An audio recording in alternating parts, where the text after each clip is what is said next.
Hey, PBC family. Most of you by now have heard about the governor's news briefing today, issuing new restrictions aimed to curb the spread of COVID-19 across the Commonwealth of Virginia. I'm thankful to report that the new restrictions will not change anything that we've been doing at PBC since we began gathering back in May. But perhaps you've looked at the situation in the state and across the country, and maybe you're wondering why. Why should we continue to meet now when in some ways things are worse now than they were 7 months ago? So let me be clear. If you gather with us this Sunday, and we will be gathering this Sunday, you could get COVID-19.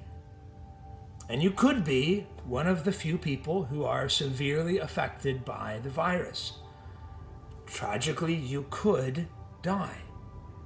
We recognize that all of these things are true. But what many Americans, and sadly I would argue many Christians, have forgotten is that this isn't really new.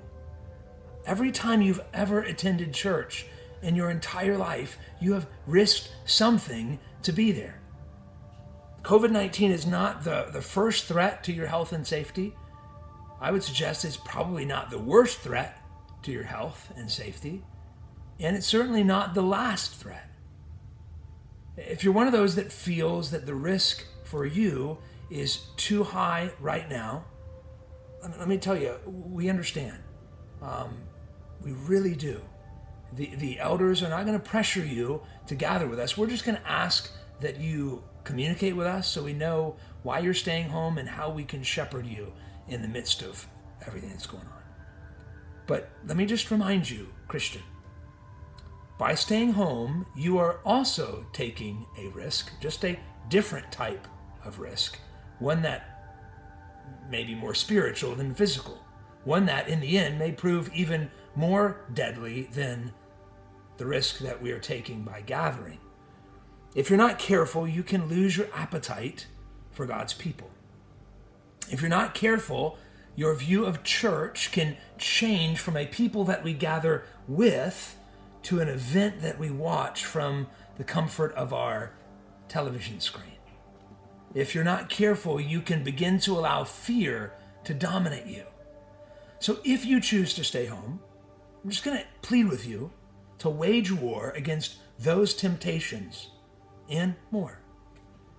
Well, let me take a moment as well to share with you a perspective that perhaps you haven't heard before.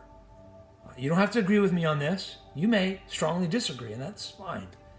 But let me share with you 3 reasons why my family feels comfortable continuing to gather despite the circumstances. Number 1, we know a lot more about the situation now than we did back in March. In March, we were so confused, so unsure, and it was easy to simply follow along with governor's orders to shut down for a season. We did. Now we know things a little bit more clearly. Not everything, but we know more than we did then. In the governor's press conference today, he hinted at church gatherings being one of the sources of COVID-19 spread. He didn't share any specific details or cases to support that claim. He just said that was a source of spread. So I can't talk about that in general, but I can talk about what we've experienced at PBC. Since March, we've had about a dozen members or immediate family members of members that have been confirmed positive with COVID-19. We have yet to see one of those cases lead to the virus spreading to another family, not one. Why? Because in every instance, if someone or a family member has tested positive, they've quarantined, they've isolated, they've informed people that they were in contact with, and the spread was cut off. Didn't happen. Didn't spread from one family to another. And by God's grace, because of that and other common sense things that we've done, we have yet to see widespread infection in our church community. By God's grace, we're grateful for that. We hope and pray that that'll continue. Here's the second reason why my family is willing to continue gathering. We know that the death rate is significantly lower than we first feared. Okay, so I've already said you could get sick and you could die. I'm not saying that people don't die from this, and it's a tragic thing. It's an awful thing.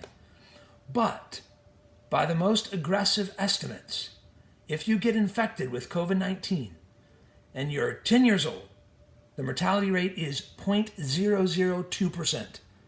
It increases to 0.01% at age 25, 0.4% at age 55, 1.4% at age 65, 4.6% at age 75, and 15% at age 85. And experts say that the mortality rate has dropped significantly since March. According to Johns Hopkins, I was looking this morning on their website, the U.S. has two times as many confirmed cases as any other nation in the world. And yet, our case fatality rate at 1.9% is one of the world's best. And not to mention that there's a vaccine on the horizon, something that we could have only prayed for when this whole thing started. But if you do find yourself, either due to age or health, in a much higher risk bracket, here's my advice to you. Weigh the risks, make a decision, and trust God with the results. Here's a third reason why my family is comfortable continuing to gather. We know and treasure the importance of the local church. For 2,000 years, Christians have faithfully gathered every Sunday morning through some of the harshest conditions imaginable. Through blistering heat and mind-numbing cold, through plague and persecution, through famine and fear, in secrecy and privacy, in prisons and in concentration camps, God's people gather. Today, the governor said that we can worship God wherever we are. That's true as far as it goes. But in context, he was implying that we don't need to gather to faithfully worship. With all due respect, Mr. Governor, I strongly disagree. A screen and a couch are no substitute for gathering with the saints. Although we're grateful for technology that allows us to broadcast what's happening in the building when we gather, it is no substitute for actually gathering. My grandmother is 87 years old, which makes her much more susceptible to the worst effects of COVID-19. She had a serious case of the virus over the summer and was bedridden for several days. By God's grace, I was able to spend time with her over Thanksgiving, and I asked her about that experience. And she said, I tell everybody two things. Number one, it's real, so be careful, take it seriously. Number two, don't live in fear, live your life. That's the decision that she made. That's the decision that I've made for my family. I leave it to you to make yours. If you choose to stay home on Sunday because you believe the risk is too great for you, the elders understand. I understand. We support you in that. We just ask you, please let your elders know so we can continue to pray for you and shepherd you from a distance.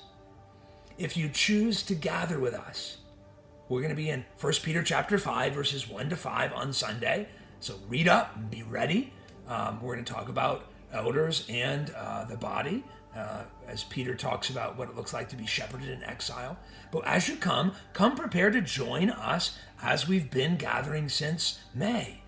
We'll continue to wear face masks. We'll continue to social distance. We'll continue to worship in our gym where we have more room to spread out and better ventilation. We'll continue to take temperatures for the little ones before they go into Sunday school. We're going to keep doing all those things because we are trying to be as careful as we possibly can and continue to gather. Whatever decision you make, church, I love you. Whatever decision you make, let's labor to love one another well. Let's strive to maintain our unity for the sake of Christ and his gospel. Until then, come, Lord Jesus. See you Sunday.